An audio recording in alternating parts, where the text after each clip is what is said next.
Hi, I'm Erin Palmer, Team Rayceen Productions co-host and moderator. Joining me is Jared. Hi, Jared. Hi. Thank you so much for being here. Before we talk about Silence is Violence, please tell our viewers a little bit about Young Playwrights Theater and you and your background. Sure. Well, first, thank you so much for having me. My name is Jared Schamberger.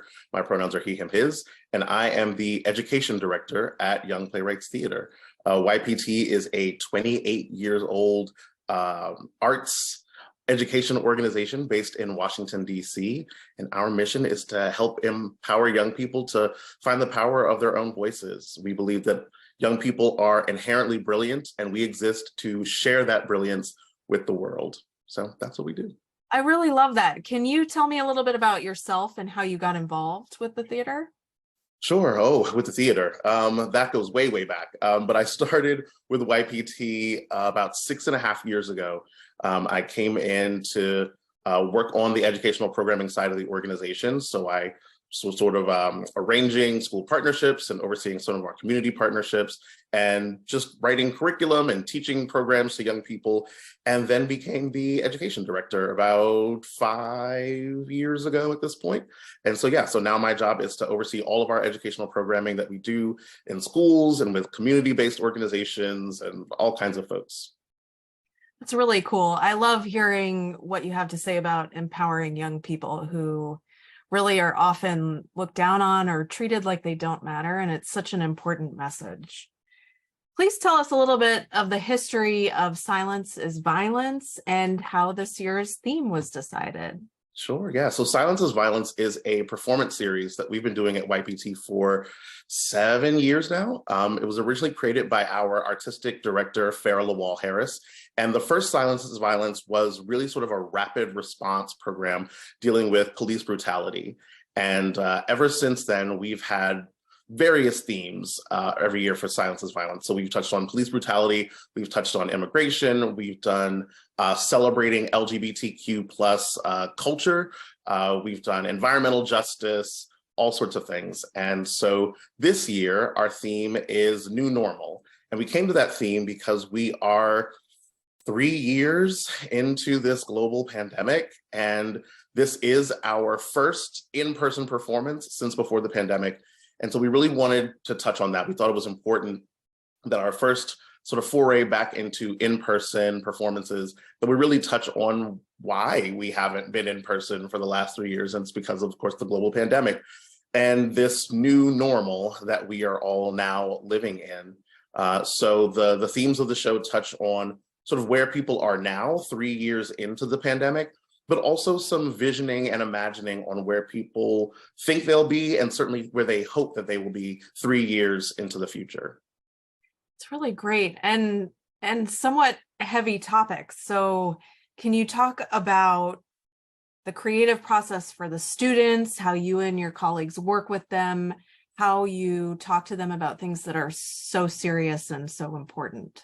Absolutely, yeah. So fortunately, because we do so much programming with young people already, we went to the young people that we were already working with and we asked them what was on their mind, how are they feeling about the pandemic? We also created some templates just to help them sort of focus their thoughts.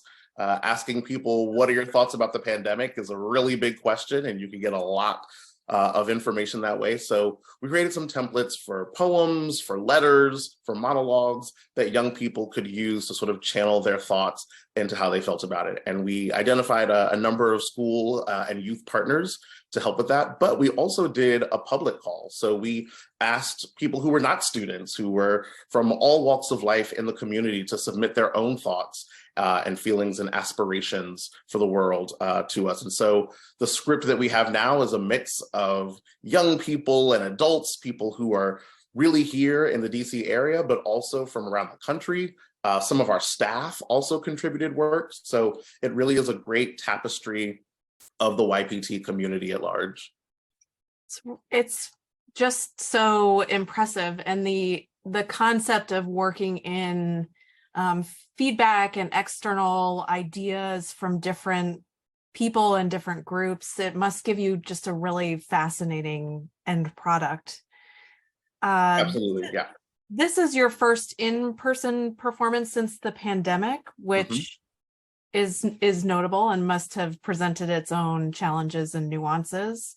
What precautions are you taking, and what else are you doing that's different? How did things evolve now that you're doing it in a different format? Sure, yeah. So, just from the precaution standpoint, I mean, so much has changed in the last 3 years about how people gather, about how people collaborate. So we had to take all of that into account, sort of relearn how to do this again. Unfortunately, we have an amazing cast. We have an amazing production team and director who are really also very committed to keeping everyone safe and to taking everyone's needs into account. So for the rehearsal process, we provided tests, at-home tests for all of the cast and production members who are going to be in the rehearsal room so that they could take COVID tests before showing up to rehearsal, so that in case anyone at any time tested positive for COVID, that they could stay at home.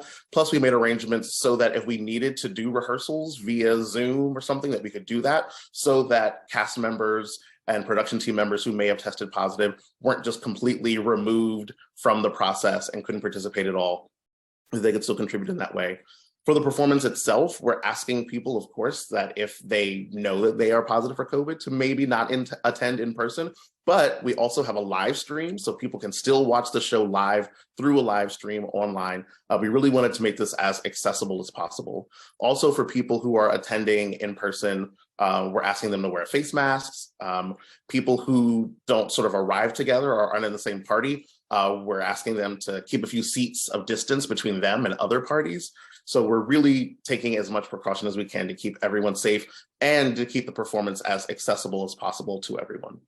It's really incredibly thoughtful, and something I appreciate is that the effort given to using technology, using, I guess, what we've learned through the pandemic to make programming more accessible, which is definitely possible. And it's great to see the thought that goes into that. Absolutely. And it was important to us, of course, from a safety standpoint, but also a thing that I think the pandemic has highlighted is that this need for accessibility was already there. Yep. And the pandemic simply exacerbated that. So adding the live stream component, again, was essential for safety, but also because there were always people who, for whatever reason, wouldn't be able to attend an in-person event this way. So we're really glad that the technology exists and that everyone's aware of it now, to the point where we could do something like a live stream. So give our viewers all of the details about Silence is Violence, the Yeah. location, the cost, how they can get involved and see your production. Absolutely. So the performance, Silence is Violence, New Normal, will happen at Prince George's Community College in the Black Box Theater on April 17th at 7:30 p.m. And you can get tickets on our website, yptdc.org/SIV. And there are tickets there for if you want to attend in person or if you want to watch on the live stream. Amazing. And please tell our viewers how they can keep in touch and stay up to date on Young Playwrights Theater. Absolutely. You can follow us on all the social media things at YPTDC. And for our viewers, links will be in the description. That's an easy way to stay in touch and learn more about Silence is Violence. Thank you so much for joining us. This was a really wonderful discussion, and I hope viewers can go and check out the performance and learn more about the theater and what you all are up to. Thank you again for being here. Yeah, thank you so much for having me. I really appreciate it. Okay. To those watching, please follow Team Rayceen on social media and subscribe to the Team Rayceen YouTube channel. And viewers, thank you for watching.